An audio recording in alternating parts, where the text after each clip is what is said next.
cancer, breast cancer stage 1. And then, okay, operation, radiotherapy, sebab stage 1. And then, the late Salim got the dapat flyers pasal for life product. And then, he called PID Sadiqin and PID Ridwan to call to Club Shah Alam 209 kan. And then, saya mula-mula saya reject. Sebab dia just lama ada TF plus TFA without any documents, nothing to prove. Because saya masa tu, well, saya kerja di Universiti Malaya. Saya punya kerja buat chemo drugs. Saya sendiri kena kanser and buat chemo drugs. Jadi dia orang gelak lah, sendiri buat chemo drugs, sendiri kena kanser, fatal. So saya mula-mula saya cakap okey lah. Saya sebelum dapat kanser, saya ambil for all this brand X lah. I don't say anything So kena kanser, saya coba lah ambil. And then so jadi Ridwan came with the late Yadi Sadidin. Jadi saya pun tengok belik-belik. Okay, saya pun keluarlah daripada office dekat Club Shah Alam. And then bila saya keluar, saya tengok ada kereta Black Heart, elegant, Singapore 717, right? And then tengok, saya pun daripada network marketing yang lain kan, saya tahu, this is a good business. Saya masuk balik. So masuk balik, apa dia? TF Plus, saya nak beli dua-dua. And he said, Prof nak makan ke? No, somebody had to die for me. So saya nak test benda tu, sebab saya ada kids dekat sana, tikus.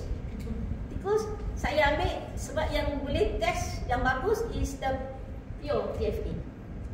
Pure TFA TF Plus ada mushroom, susah nanti kita nak belajar dia punya mechanism, macam mana dia punya attack on the cancer cell. So I test on colon cancer rat. First kita test toxicity, and then tengok whether dia boleh heal or not. Tengok kita cukup pada tikus tu, and then kita letak 5% of TFA. Dan masa 12 hari, dia tumbuh balik. Dia punya hair grow nicely.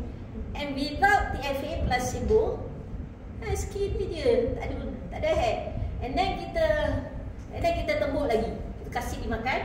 Dia tengok perut dia toxic ke? Tak. So saya pun cakap, hey, this is something good lah. Sebab sekarang saya kasih buat chemo drugs, tikus saya semua mati. Yang ada jump, commit suicide. Yang ini dia sihat. Commit suicide. Jangan. Because dalam saya punya produk is very very toxic. Because that's the one to kill cancer cell. Yang ni tak. Tikus dia hidup. Yang cukup. Dia elok, dia menemukan sihat.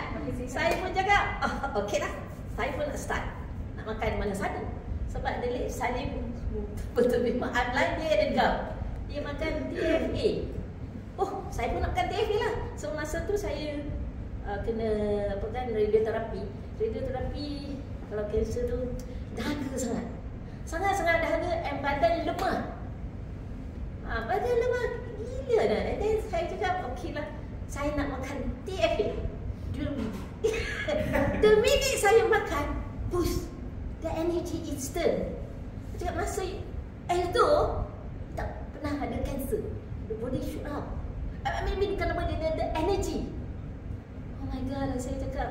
And then saya start calling lah my friend. Would you like to know something? What? Transformator for life. Masa tu kita ada office di PID di Shah Alam. So kita pergi mengadah kat situ apa benda ni. And then saya call everybody, my friend.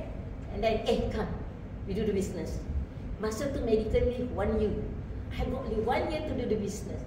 So dalam masa 2 minggu saya pergi QD. Dalam masa 3 bulan saya pergi PD. The whole year saya di PD pergi PD mana? Cebu. Until today. Thank you so much.